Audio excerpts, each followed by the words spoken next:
Bonjour, aujourd'hui nous recevons Alex Larue. Bonjour, merci de me recevoir. Alex Larue, 44 ans, avocat d'affaires, conseiller municipal et métropolitain, et présumé candidat pour prendre la tête à la place de Jacques Domergue aux prochaines municipales. C'est vous qui le dites, donc si vous le dites, c'est peut-être vrai. C'est ce qui se dit. C'est ce qui se dit, en effet. Vous confirmez? Je confirme que ça se dit. On va commencer avec la une du numéro 789 du 23 mai, donc Midi Libre, Altrad, des liaisons dangereuses. On revient sur les remous politiques et les enseignements autour de ce vrai-faux sondage. J'imagine que ça secouait le Mundillo depuis quelques jours. Ensuite, en page intérieure, on revient un peu sur le logement social et l'éloignement, si on veut trouver un logement abordable, l'éloignement qui s'opère à Montpellier.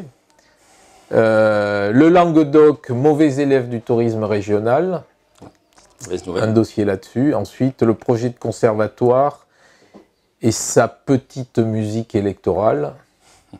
Et les recours. Vous apprécierez les recours qui devraient arriver, qui sont pendants. Voilà. Et puis SOS Pérol, qui lâche pas, RICO. Toujours des recours. Toujours des recours, bah, c'est bien, ça nourrit les avocats. Exactement. Alors moi je ne fais pas droit public, donc ça ne me fait pas travailler, mais bon, c'est bien. Travailler les avocats et les journalistes. Voilà. Comment allez-vous? Très bien, en pleine forme. Après ce mois de mai entrecoupé de ponts et d'aqueducs, donc c'était un peu compliqué pour travailler, mais ça a permis de voir un peu plus la famille et les amis, donc en pleine forme. Vous êtes un expert des chiffres? Pas spécialement, je crois que je suis 3 au bac en maths, mais ah oui. Donc je ne suis pas un grand expert des chiffres. Vous n'êtes pas expert des chiffres? Non, je les manipule dans mon activité professionnelle. Bon, vous les manipulez, les manipulez au sens non péjoratif du terme, je les utilise. Voilà, revenons sur le sondage Altrad. Donc, belle transition. Vous avez été sondé à 6-8%, les Républicains. Oui, j'ai vu ça. N'est-ce pas un peu surprenant? Écoutez, franchement, je ne vais pas botter en touche, mais je n'ai pas envie de commenter un sondage qui me paraît complètement hypothétique, en ce sens que 80% ou 90% des personnes testées ne sont pas candidates ou ne sont pas encore candidates, sur des hypothèses à droite comme à gauche qui me paraissent un peu farfelues. Donc franchement, alors je sais que certains se sont réjouis de ces chiffres dans mon propre camp ce week-end, mais je ne souhaite pas plus les commenter. Vous savez, moi, mon sujet, c'est pas de commenter les sondages, c'est d'aller sur le terrain, essayer de prendre le pouls de la population. Et d'ailleurs, à cet égard, sur la première salve qui avait été publiée il y a une dizaine de jours par le Midi Libre, il y avait aussi un aspect qualitatif sur l'action de la municipalité en place. Alors ça, je ne sais pas si M. Sorel le conteste. Le bilan n'était pas forcément positif, hein, je ne sais pas si vous l'avez en tête. Il avait été retranscrit tel quel par le Midi Libre, alors sous toute réserve désormais, mais notamment vous avez à peu près 70 à 75% des personnes interrogées qui disent que la vie n'a pas changé. Il y en a une vingtaine de pourcents qui disent 25% qu'elle a changé en mieux, 23% en pire et 50% qu'elle n'a pas changé. C'est un exemple, même sur les taux d'imposition, le taux de satisfaction est très bas, et sur la propreté aussi. Donc, alors, je suis curieux de savoir si M. Sorel, effectivement, conteste aussi ce volet du sondage, auquel cas je m'inclinerai, mais voilà. Mais en tout cas, sur l'aspect politique, c'est pas une façon de faire de la langue de bois, mais franchement, une hypothèse à 2 ans, comme ça n'a aucun sens. Mais bon, il y a quand même une petite manipulation, non? Vous ne trouvez pas? Quel point de vue vous voulez dire? Sur les chiffres du sondage, quand on est sondé entre 15 et 20 et qu'on sort du chapeau à 25... franchement, moi, je ne suis pas du tout concerné par cette histoire. Et franchement, de vous à moi, je ne me risquerai pas à donner un avis là-dessus, parce que je ne sais pas ce qui s'est passé. Donc, il y a eu une conférence de presse à ce sujet, monsieur le maire, vendredi. En fait, ce qui s'est passé, c'est que les chiffres qui ont été donnés n'étaient pas les bons. D'accord, mais écoutez, je pense que vous n'êtes pas au courant? Si, ça, je l'ai lu. Bien sûr que je suis au courant, mais je ne vais pas me prononcer sur le fond de l'affaire. Je ne suis pas du tout parti à ce dossier, sachant qu'effectivement, c'est a priori, c'est peut-être un problème récurrent. Je ne sais pas si vous vous rappelez, au moment des dernières régionales, la commission des sondages avait aussi un peu tapé M. Sorel sur les doigts. Oui, on en parle dans le numéro cette semaine. Vous avez une vision exhaustive du sujet, mais voilà, sinon, honnêtement, je ne sais pas que je ne vais pas répondre. Qu'est-ce que vous voulez que je réponde? Je ne sais pas s'il y a eu manipulation ou pas manipulation. Voilà. Bon, voilà. Non, mais je... Donc, est-ce que vous êtes d'accord avec Philippe Sorel quand il évoque une manipulation politicienne? Je vous répète ce que je viens de dire, je ne sais pas. Je ne sais pas si c'est une manipulation. Moi, je n'ai pas vu les chiffres, je ne sais pas comment ça a été structuré à l'époque. je laisse responsable de ces déclarations. Il a dit qu'il donnerait potentiellement des suites judiciaires. S'il souhaite les donner, moi, ça le regarde. Et puis voilà. Moi, je pense que si vous voulez, tout ça, c'est un peu aussi un écran de fumée.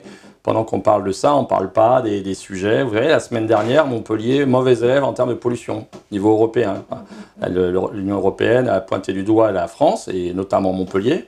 Je ne sais pas si vous avez conscience que l'année dernière, 48 000 personnes sont mortes en France à cause de la pollution de l'air. Pour moi, ça, c'est un vrai sujet. On en a parlé. Le sujet des aigrelles, je ne sais pas si vous avez vu, les parents d'élèves des 2 écoles des aigrelles mettent la mairie devant le tribunal par rapport aux journées pour les enfants. Il y a beaucoup de sujets. Il y a effectivement, alors je sais que vous en avez parlé, le recours sur le conservatoire. Donc pendant qu'on parle de l'affaire des sondages, on ne parle pas du reste. Voilà. Donc je pense que, vous savez, Philippe Sorel est un très grand tacticien politique, ça il faut lui reconnaître. Il a du métier, ça fait 30 ans qu'il est élu à Montpellier. Il sait créer des feux, des contre-feux, il est très malin. Donc ça fait partie d'une stratégie aussi. Et là, effectivement, il avait un terreau propice pour lui permettre cet exercice de style qu'il a mené. Voilà. Et puis j'ai vu que toute la meute m'avait tapé dessus, notamment et Michael Delafosse sur les réseaux sociaux, comme d'habitude. Je veux dire que si leur sujet, c'est d'animer les réseaux sociaux alors qu'il y a des problèmes, comme on les a évoqués tout à l'heure, ça les regarde. Mais moi, mon sujet, il n'est pas là. Qui vous a tapé dessus? Les habituels, hein, vous savez. D'ailleurs, la semaine dernière, j'ai lu votre numéro. Vous faisiez référence à une éolienne permanente dans l'équipe de Philippe Sorel, qui brassait du vent à tour de bras. Donc, il a contribué, bien évidemment, à ça. Vous voyez, je suis un lecteur attentif de votre prose. En tant que politique, êtes-vous addict du sondage? Ah, pas du tout, non, parce que généralement, les sondeurs se trompent. Est-ce que, je sais pas, en 2013, au début 2013, Philippe Sorel était donné entre 5 et 10% s'il faisait bon. Ouais, il a gagné. Emmanuel Macron, je pense qu'1 an avant les présidentielles, n'existait pas, au moins dans les sondages. Bon, voilà, donc c'est bien qu'il y ait des sondages, que ça fait travailler des instituts, et voilà. Mais moi, je ne crois pas du tout aux sondages. Ce qui m'intéresse éventuellement dans les sondages que vous avez tout à l'heure, c'est du qualitatif sur des actions précises, sur des réalisations, des choses comme ça. Mais sur des intentions politiques, sur des schémas, encore une fois, qui ne sont pas figés, franchement, je ne suis pas du tout accro à ça. D'accord. Et cette séquence, vous pensez qu'elle a enterré les ambitions de Moed Altrad en politique ou... Je ne sais pas. Alors, je ne suis pas dans la tête de Moed Altrad. Hein. Après, ce que je sais de lui, parce que je le connais un peu comme vous, j'imagine, c'est quelqu'un de très déterminé. Donc, je pense que... Alors, je ne sais pas s'il veut y aller ou pas. S'il veut y aller sous quelle étiquette, d'ailleurs, ça pose aussi le problème des questions qui ont été posées. Mais est-ce que cet épisode l'a refroidi ou pas? Franchement, je suis incapable de le dire. Je ne l'ai pas eu au téléphone pour tout vous dire à ce sujet. Ça fait longtemps que je ne l'ai pas croisé, sauf au stade la dernière fois. Je le verrai peut-être vendredi soir à Lyon, parce que je monte pour soutenir notre équipe. Mais en tout cas, je n'ai pas, d'opinion sur le fait de savoir s'il va renoncer ou pas suite à cet épisode. Il se dit que si Moed Altrad se présentait, vous ne vous présenteriez pas. Ah bon? Écoutez, je ne sais pas qui vous a dit ça, mais on verra en temps utile. Vous savez, moi, j'ai été interrogé par vos collègues de la Gazette et du Midi Libre à ce sujet. Je dis, moi, mon sujet, ce n'est pas un sujet personnel. Je n'ai pas envie de remplacer un ego par un autre ego. Ça veut dire que quand vous me dites, est-ce que vous êtes candidat ou est-ce qu'on dit que vous serez candidat, honnêtement, alors vous me croyez ou vous ne me croyez pas, ce n'est pas le problème. Voilà, les gens veulent plus de savoir qui veut y aller pour sa gloriole personnelle. Les gens veulent y aller, savoir pourquoi, quelle est la vision de votre ville, quel est votre projet. Voilà, moi c'est ça qui m'intéresse. Et si un jour Moed Altrad décide d'y aller et qui me fait le plaisir d'échanger avec moi et que je suis convaincu par sa démarche, pourquoi pas? Mais au jour d'aujourd'hui, je ne sais pas s'il veut y aller et je ne sais pas pourquoi faire. Donc c'est quand même compliqué pour moi de répondre à cette question. Enfin, les électeurs sont souvent déçus des projets des autres politiques. Mais ça, je suis d'accord avec vous. C'est sûr qu'il y a toujours un vrai... Il y a un sacré décalage. Il y a un sacré décalage, et c'est le principal problème. Écoutez, regardez, 2014, principale mesure, promesse du maire, je serai maire à plein temps. Vous vous rappelez le petit bandeau sur l'affiche? Président de la métropole derrière, candidat au régional, voilà. Après, il va vous dire qu'il a rempli les 14 ou 15 points de son programme. Oui, peut-être. De ne pas augmenter les impôts. De vous à moi, quand on ne fait rien, ne pas augmenter les impôts, c'est la moindre des politesses. D'accord? Donc, un exemple parmi d'autres. Donc, voilà. Donc, effectivement, on verra au moment des déclarations d'intention des uns et des autres comment on se situe. Mais encore une fois, je n'en fais pas un sujet personnel. Êtes-vous d'accord avec Jacques Domergue qui déclare à la Mouette il y a quelques jours que les chances de la droite sont nulles en 2020? Montpellier est définitivement une ville de gauche. je sais pas que je sois d'accord ou pas d'accord. Le sujet, c'est que la question et l'affirmation, sauf le respect que j'ai pour Jacques Domergue, elle est mal posée. On n'est plus, déjà au niveau national, on n'est plus sur des clivages droite-gauche, et encore moins au local. Vous voyez, sur la liste de Philippe Sorel, la dernière fois, il y avait des gens de droite, il y avait des communistes, voilà. Donc le vieux mur de Berlin politique, il est tombé. Il est tombé, le dernier coup a été donné par Emmanuel Macron. Donc maintenant, les cartes sont redéployées. Donc on verra bien, effectivement. Mais dire que c'est la droite ou la gauche, non, ça, honnêtement, ça n'a plus de sens. Est-ce qu'une campagne, est-ce qu'une liste centre-droit ouverte avec des nouvelles personnes, des nouvelles idées sur quelque chose de programmatique peut l'emporter? Moi, je vous dis oui. Après, effectivement, si on part avec notre fanion, on dit nous, on est à droite et rien à foutre de ce que vous nous dites, c'est sûr qu'on va perdre. Ça, je suis d'accord avec vous. Mais le sujet, il n'est pas là. En tout cas, moi, si vous voulez, je me lancerai pas, si je dois me lancer dans une aventure comme celle-ci, sur des vieux schémas. Voilà. Ressentez-vous sur le terrain un effet Wauquiez? Écoutez, l'effet Wauquiez, moi, on ne me parle pas de Laurent Wauquiez tous les jours sur le terrain, en bien ou pas bien. Il est au niveau national. Moi, je vous avoue que je ne suis pas très impliqué en ce moment dans les questions nationales parce que le peu de temps libre que j'ai au jour d'aujourd'hui, je le consacre au local. Donc, je ne sens pas d'effet Wauquiez positif ou négatif. Ce que je sens aussi, et après, c'est pas ce que je sens, c'est une réalité. Il a été élu par, il y a 100 000 personnes au niveau des adhérents républicains qui se sont déplacés. Certains vous diront que ce n'est pas beaucoup historiquement, mais dans le contexte actuel, 100 000 personnes qui votent, c'est déjà, moi je trouve que c'est déjà un bon résultat en tant que tel. Après, elles ont décidé d'élire Laurent Wauquiez. Moi, je respecte ce choix et il est président de la formation politique dont je suis membre. Voilà, moi j'ai été élu sur une liste républicain, centre, société civile. Je continue à siéger dans cette liste, même si effectivement, de temps en temps, j'ai des crocs en jambes de la part de certains de mes camarades. Mais encore une fois, mon sujet, il n'est pas là. Moi, je suis élu, vous savez, j'ai une vie professionnelle assez remplie, familiale, amicale. Donc, si je fais ça, c'est pour être utile. Sinon, honnêtement, je passerai à autre chose, quoi. Son affirmation dans le JDD, on aura des candidats LR partout, mais on ne se mêlera pas de la composition des listes. Est-ce que c'est une bonne nouvelle? Ah bah oui, il est hyper pragmatique. Je ne l'avais pas vu passer celle-là. Très bien. On verra. C'est la vérité du terrain. Voyez, on lui reproche d'être fermé. Là, je trouve que c'est plutôt ouvert et pragmatique, encore une fois. Vous savez, une liste municipale, quand vous avez vu des campagnes municipales, je pense que vous êtes un grand connaisseur du terrain électoral Montpellier, c'est une alchimie. Et Georges Frêche, il ne faisait pas que les campagnes PS, loin de là. Il savait remonter d'autres ressorts. Moi, je me rappelle en 1994, quand il est élu, en 95, Chirac avait gagné à Montpellier en 94, il faisait 52%. Et l'année d'après, Frêche repasse. Alors que tout le monde disait, oui, mais ça y est, la droite de retour à Montpellier, machin, patatras. Parce que les ressorts ne sont pas les mêmes au local qu'au national, tout simplement.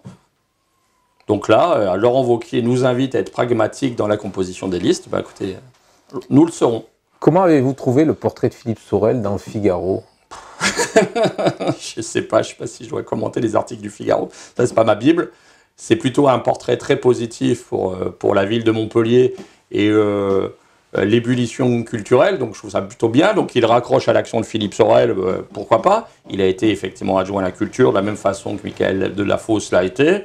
Ce qui se fait en matière culturelle ne s'est pas fait depuis 2014. Il y a des choses qui ont été faites bien avant. Moi, si vous voulez, je vais vous dire un secret. Le jour où Philippe Sorel m'a complètement perdu, que le soir de sa victoire, je me suis dit, écoutez, je n'ai pas voté pour lui, j'étais sur une liste concurrente, mais bon, il aime sa ville, il a envie de changer les choses. Pourquoi pas lui, voilà. Bon. Donc j'étais plutôt, voilà, je dis, bon, on va voir ce que ça donne, mais plutôt bienveillant, on va dire. Et le premier épisode, justement, est un épisode culturel au moment des départementales de l'Hérault. Je ne sais pas si vous vous rappelez la bisbille avec André Vézinet sur le Printemps des comédiens. Et d'ailleurs, le Figaro parle du Printemps des comédiens. Et moi, j'ai le souvenir en conseil de métropole, je peux vous enverrer la bande si vous voulez, Philippe Sorel qui, avant le vote des décisions, dit « Je sors de l'ordre du jour la subvention sur le Printemps des comédiens ». Je prends la parole, j'étais jeune conseiller métropolitain, je dis « Mais je comprends pas, mais ça... » Le président Sorel me dit « Monsieur Larue, vous êtes naïf comme d'habitude. Vézinet veut faire la guerre, je lui fais la guerre. Du coup, je suspends ma subvention de 200 000 € pour le Printemps des comédiens. » Bon, je lui dis « Écoutez, vous ne pouvez pas faire ça. Ça n'a rien à voir, le Printemps des comédiens n'a rien à voir avec vos bisbilles avec Monsieur Vézinet. Vous allez tuer le Printemps des comédiens. Rappelez-vous, c'était aussi l'époque des grèves des gens du spectacle, excusez-moi le terme m'échappe. Donc, j'ai dit, si vous faites ça, vous allez tuer. Il me dit, monsieur Larue, la politique, c'est pas des bisounours, vous êtes un bisounours, fermez le banc. Donc, j'ai demandé un vote sur le retrait de l'ordre du jour de cette affaire. J'étais le seul à m'opposer à ce retrait. Il a suspendu la subvention sur le printemps des comédiens. Alors, effectivement, quand dans l'article du Figaro, on cite comme réussite Montpellier le printemps des comédiens et qu'on la rattache à Philippe Sorel, je vous invite à voir cette vidéo. Mais voilà. Voilà un exemple parmi d'autres.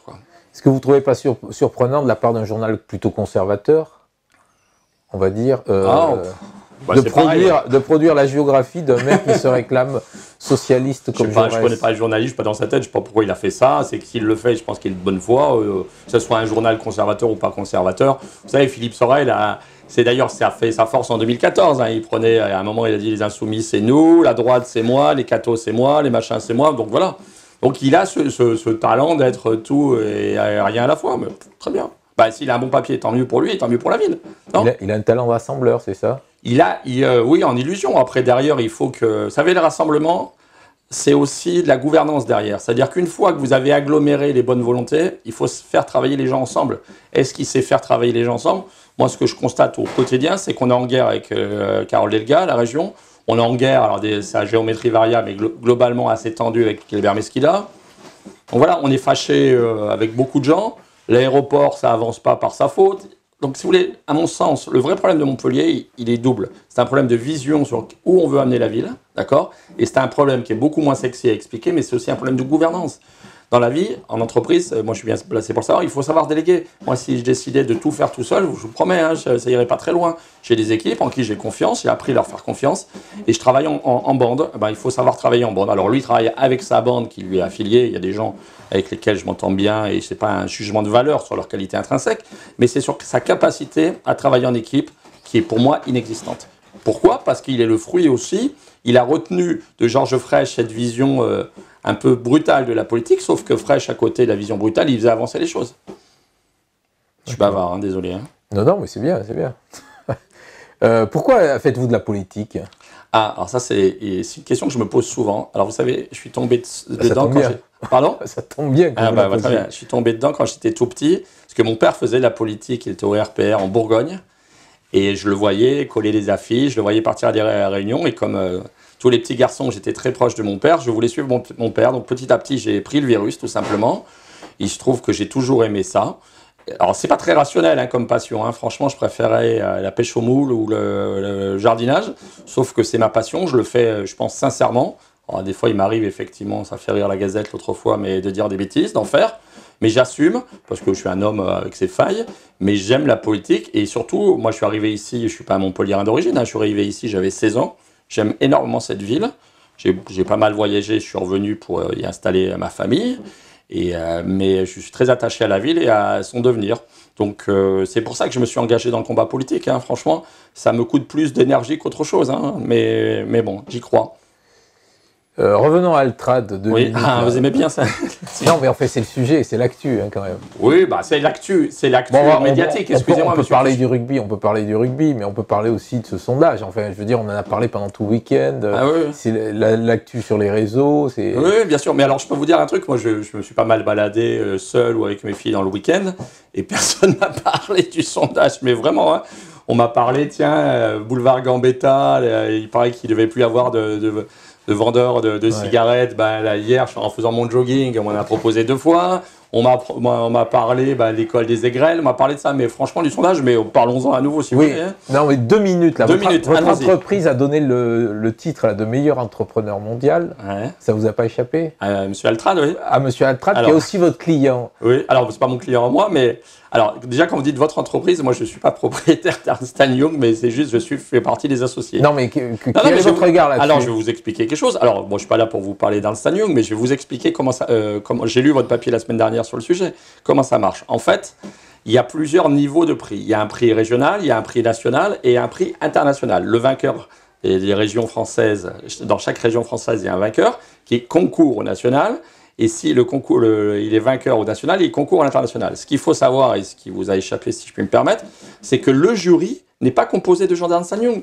Il est composé d'entrepreneurs indépendants et Ernst & Young n'a absolument aucune voix.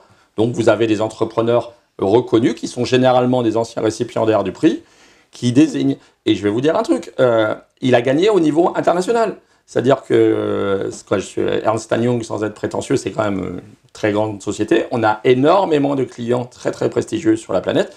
Moi, d'Altrad, le jury mondial, encore une fois, a décidé qu'il méritait ce prix. Voilà, j'y suis pour rien.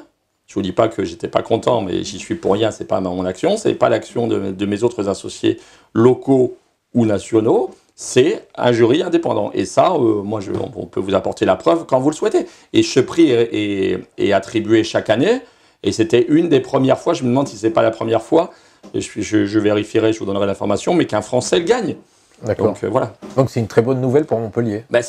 Écoutez, je sais pas, moi je trouve que c'est plutôt une très bonne nouvelle d'avoir des entrepreneurs dynamiques qui réussissent et qui sont reconnus en tant que tels au niveau international. Moi je trouve ça plutôt bien. Encore une fois, moi je... Bon, vous êtes républicain, mais vous êtes très lié à la culture montpelliéraine. Ouais. Vous êtes rapproché aussi du Front de gauche. Non, je me suis pas rapproché du Front de gauche. Si, un petit peu. Mais je vous explique à nouveau ce qui s'est passé. Expliquez-moi. Finalement, vous êtes un électron libre. Alors, ça vient aussi peut-être de mes origines. Vous savez, je suis un père français et une mère tatar. Vous voyez, Tatarstan, une sous-république de la Russie. Et il se trouve que le Tatarstan a été composé de plein de volets d'invasion, d'immigration. Et du coup, les Tatars, donc je suis à moitié tatar, on est le fruit de plusieurs cultures. Donc moi, effectivement, je ne suis pas dans une case. J'ai commencé la politique avec Willy Di Meglio, donc plutôt centre-droite. Je suis toujours de centre-droit. Il n'existe plus vraiment, à mon sens, un parti qui incarne complètement le centre-droit. Moi, j'étais adhérent au Parti républicain, mais c'est lui de Léotard à l'époque, vous vous rappelez. Et voilà, je suis très attaché à la culture, parce que moi, la culture, c'est ce qui m'a fait progresser à l'école. En 5e à Aigues-Mortes et au lycée à Montpellier, avec Madame Bon notamment, j'ai découvert la culture et Giacometti. Et c'est ça qui m'a entraîné à être curieux dans la vie. Parce que quand vous aimez la culture, vous aimez la géographie, vous aimez l'histoire, tout ça. Donc je suis proche du milieu culturel, oui et non. En tout cas, je suis très intéressé là-dessus. Ensuite, effectivement, sur le front de gauche, vous savez, ce qu'on reproche aux politiques maintenant, c'est de se cacher. Il y avait un deuxième tour aux législatives entre Madame Janin et Madame Rességuier. Moi, j'ai rien pour ou rien contre, spécialement à titre personnel, l'une et l'autre. Sauf qu'effectivement, il y avait eu une procédure judiciaire qui était pendante. Madame Janin a été renvoyée devant le tribunal au moment où elle était candidate. Moi, j'ai estimé que si elle était élue députée, son premier débat, vous savez, c'est sur la transparence de la vie publique. Je pense que ça aurait été un peu compliqué. J'ai décidé de prendre mon courage à deux mains, de dire, de toute façon, il y a trois choix. Soit je fais ça en loose day et personne n'est au courant et je suis tranquille. Soit, effectivement, je m'abstiens. Mais je trouve que l'abstention, c'est un manque de courage politique. Dans mon cas, quand je suis élu, il y a des gens qui s'abstiennent pour des bonnes raisons. Ça, je les respecte. Mais moi, voilà. Donc, j'avais le choix entre deux offres. Ben voilà. Mais je ne soutiens pas du tout la politique de Mme Rességuier. Et pour tout vous dire, j'ai dû parler 30 secondes à ma vie avec Mme Rességuier, quoi. Voilà. Vous êtes engagé un peu pour elle? Ben, comme voilà, j'ai voté pour elle ce jour-là. Mais vous pouvez me reposer la question. Je ne suis pas militant insoumis. Je partage pas les idées insoumis. En revanche, moi, je partage une certaine façon de faire la politique. J'ai une certaine vision de faire la politique. Alors, encore une fois, je ne connais pas Mme Rességuier, je ne vais pas me prononcer là-dessus. Donc voilà, j'ai voté là-dessus. On m'a dit, t'as fait une connerie, machin. D'autres m'ont dit, c'était un coup génial. J'ai tout entendu sur cette histoire. Toujours est-il que j'ai pris cette décision à mon âme et conscience. Et je l'ai pris publiquement. Et encore une fois, on reproche suffisamment aux hommes politiques, aux femmes politiques de ne pas être courageux et de ne pas assumer. Moi, j'ai assumé. Et je vois que Philippe Sorel, ce matin, chez un de vos collègues, dit de toute façon, je rêve que ce soit Larue le candidat en face, puisque comme il a voté insoumis, il n'arrivera pas à rassembler son camp. Mais écoutez, s'il rêve de ma candidature pour m'écraser, tant mieux pour lui. En deux mots, là, ouais. J'ai trois questions. Là. On a fait long, là. Ouais, vous êtes bavard, vous êtes très bavard. Ouais. Que pensez-vous d'Emmanuel Macron? Écoutez, il dit, pour reprendre un terme à la mode dans son entourage, il est disruptif. Donc voilà, il a fait bouger les lignes. Donc il a su monter tout seul à un moment où on ne l'attendait pas. Et il a du courage politique. Après, on verra sur sa politique ce que ça donnera à long terme. Est-ce qu'au municipal, vous pourriez rejoindre Philippe Sorel? Ah non, ça c'est hors de question. Vous savez pourquoi? Parce que je pense qu'il est impossible de travailler avec lui. Mais j'ai rien contre l'homme qui m'est plutôt sympathique dans le privé. Quand je le croise, je n'ai pas de sujet avec lui. Mais en fait, comme c'est un vrai sujet de gouvernance, je pense qu'il a une vraie incapacité à travailler avec les autres, en tout cas d'égal à égal. Et il a une espèce de parano des personnes qui vont potentiellement le tuer. Donc moi, je suis là, si je décide de rejoindre quelqu'un, ce qui n'est pas une décision exclue, mais qui n'est pas non plus un schéma préférentiel, j'irai en confiance. Pourriez-vous rejoindre une liste commune, Jean-Pierre Grand, Coralie Dubost Qui d'autre? Je sais pas, il s'en agrégera, ne vous inquiétez pas. Moi, je pense honnêtement, et il y a bien sûr qu'il y a des choses dans l'air, des gens qui sont très attachés à leur territoire, qui veulent faire bouger les choses. Mais je pense qu'il ne faut pas tomber dans le piège du tout sauf Sorel. Vous savez pourquoi? Donc le TSS, le tout sauf Sarko aussi à l'époque. Pourquoi? Parce qu'en politique, quand vous voulez avancer, faire une campagne, il faut y aller sur des messages positifs pour faire quelque chose. On n'y va pas contre quelqu'un ou contre contre quelqu'un, excusez-moi. Et donc, si on faisait un tout sauf Sorel, il en rêve. Vous savez pourquoi? Parce qu'en 2014, il a dit « Moi, j'étais le candidat anti-système et j'ai gagné contre le système ». Alors qu'il rêvait d'avoir l'investiture socialiste quand même. Mais bon, enfin bref, il a refait l'histoire, mais il a tellement bien refait que des personnes qui ont cru. Et là, maintenant, où il lui manque un peu de nouveau souffle, qu'est-ce qu'il va dire? Vous voyez, tout le système est contre moi, mais agrégez-vous contre moi, et ça sera un nouveau levier pour lui. Ensuite, donc, l'union des droites, FN plus LR, c'est envisageable? Ah, pour moi, non. Voilà, moi, j'ai été très clair historiquement sur la position par rapport au FN, et je vous rappelle, et ça m'a été reproché par certains de mes amis, j'ai appelé à voter pour les candidats de Philippe Sorel au départemental au deuxième tour contre les candidats Front National.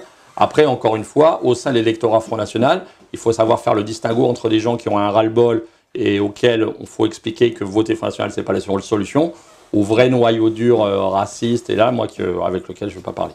Merci. Termine par la question chapeau. Ah, la question chapeau. Elle est sympa d'habitude ou... Non, non, elle est très désagréable. C'est Jean-Jacques Sarcia qui les écrit toujours. Jean-Jacques Sarcia. La politique est un art vivant, décrète Philippe Sorel dans le Figaro. Vous avez souligné ces contradictions. Que manque-t-il selon vous à Montpellier? Alors, c'est un art vivant, effectivement. Mobilis, immobilier, mobile dans l'élément mobile. Il manque deux choses que je vous disais tout à l'heure. Une vision, où est-ce qu'on veut apporter Montpellier? Montpellier, ville propre, sans déchets, les transports, voilà. Et il manque une vision et il manque une gouvernance. La façon de travailler avec les autres, faire avancer les dossiers de manière commune. Si Madame Delga a une bonne idée, il faut travailler avec elle. Si Monsieur Mesquida a une bonne idée, il faut travailler avec lui. Monsieur Sorel a une bonne idée, on l'aidera. Voilà. C'est ça qui manque à Montpellier. Très bien, je vous remercie. Merci à vous pour votre invitation.